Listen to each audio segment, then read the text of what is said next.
Howdy. Alright. Time for a story. A paranormal story.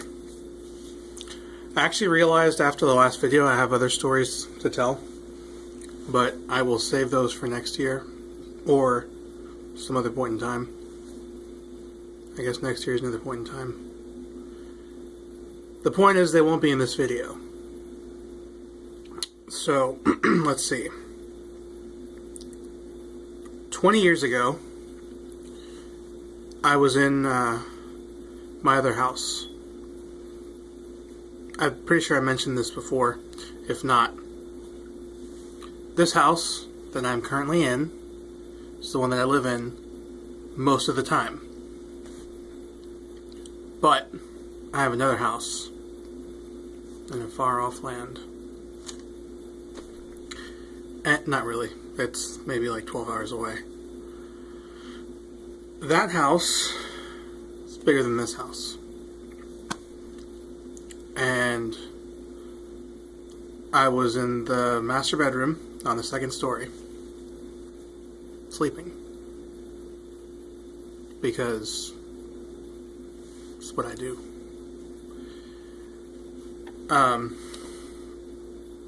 And I had this really weird dream. And I've written about this before, and I don't know, it's just creepy. So, sorry, I gotta focus. The room I was in, the master bedroom, right across from my bed is the closet. And the closet stretches from wall to wall. It has like 6 doors, maybe 8. And so like the ones on either side, that's actual closet space. The ones in the middle have like drawers. And none of this is really all that important. But I just like bragging about my super sweet closet. And the doors have these, they're like louvers or vents. And in the dream, I was in my bed, facing the closet, and light started to pour out through the openings. And of course, you know, I was like, oh, what's going on here? And I got up, I went up to the closet, opened one of the doors, and inside, I could tell that it was bigger than it was before. It was like this long hallway that was running like this, perpendicular to where I was. And I thought, okay, I'll check it out.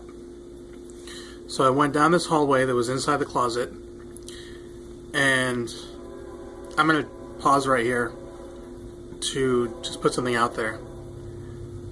I have a lot of dreams where I'm inside and then I'll step through something normal, something that's like every day, like a doorway, or through just an opening, and immediately from indoors, I'm outdoors, or vice versa.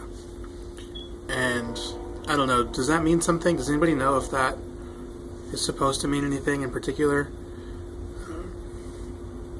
Just always wondered. Obviously that happened in this dream. When I walked out of the hallway, I was in a field. And it was a vast field of just, you know, weeds. No real particular crop. And the sky was black. Obviously it was nighttime. But it was like really, really, really black. And you could very, very clearly see all the stars. They were very, very well defined. And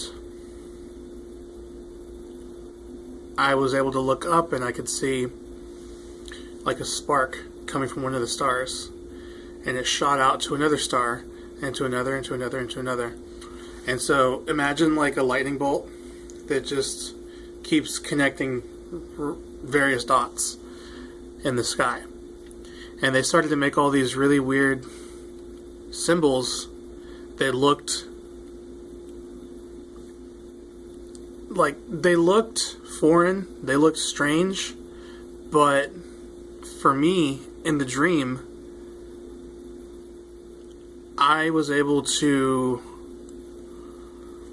I don't want to say understand what they meant, but that's kind of what it was like. It's as if somebody spoke to you in a foreign language, and you know, right now, if somebody speaks to you in a language that you don't know, it's just in one ear, out the other, right? But if somebody speaks to you, like, English, right? You're going to catch it.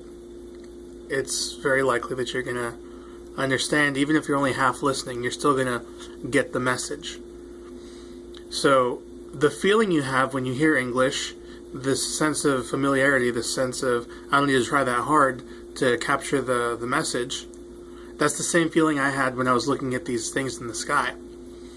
It felt like, okay, this is familiar, I know this, but as quickly as it made sense, as quickly as I understood what they represented or what they were trying to convey, it was gone. And I felt like I was getting closer and closer each time to understanding what they meant and being able to retain that knowledge. And I had a sense that there was something that didn't like that. There was some presence that didn't want me to learn or didn't want me to understand what was in the sky. And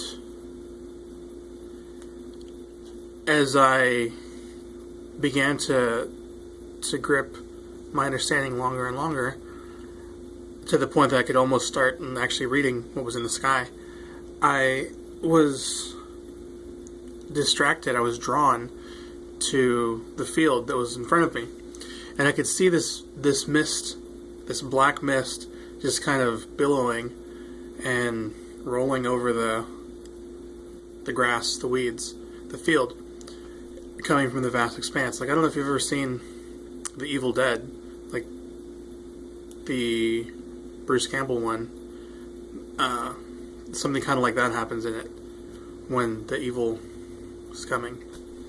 So this cloud, this mist kind of came at me, and it knocked me over, and it pinned me to the ground. And it was really scary, because when it pinned me, I couldn't move, I couldn't think, I couldn't breathe. And the part that freaked me out the most was that I couldn't think. Because, I mean, you think, okay, well, my body can give up on me, but my mind, it's always going to keep on, churning. But no, I don't know how to explain it. I'm sure you know what I'm talking about. You think, but you can think like on another level that's kind of just a little bit like a cut above that regular thought. So that's kind of where I was. I was on that additional level, like you're planning a thought almost. I don't know how to describe it, but surely someone understands. Anyway, so I was there, and in the sub-thought, I thought, well, what do I do? And it's one of those times where it was like a lucid dream almost, because I said to myself, well, I have to wake up. That's the only way out. And I woke up, and guess what? I still couldn't move, and I still couldn't think. My eyes would not open. And again, the scariest part was that I couldn't think. Well, no, that's not the scariest part. The absolute scariest part is that I thought to pray, or I felt I needed to pray, and I couldn't. The prayer would start, And this is like a prayer in my heart, obviously, because I couldn't use my muscles, I couldn't speak. So I would start it, and it's like it was just smothered. I couldn't finish the opening part of my sentence. And I started to panic, and I thought, well, what do I do now? If I can't call on God to help me, what do I do? And in my line of sub-thought, I said, there's nothing I can do.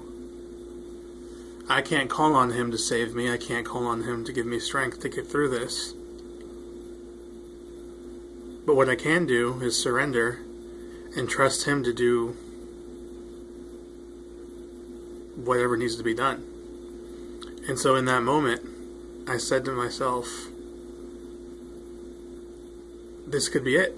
You know, I could die, and that's fine, because it's God's will, and so be it. And when I did that, I was able to pray. And I got a very, very short, but to the point, prayer out. And I said it over a few times, you know, kind of,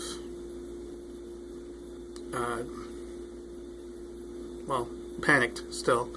You know, like when you're bugging your parents about something, it was kind of like that. I was like, come on, dude, seriously, God, help me out.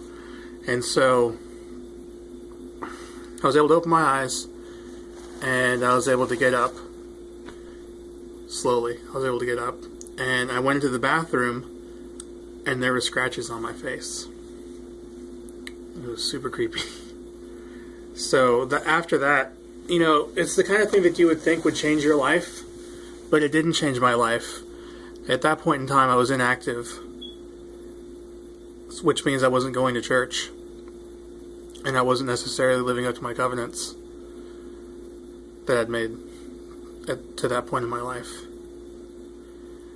And so it didn't make me go back to church. It didn't make me commit to take my covenants more seriously. But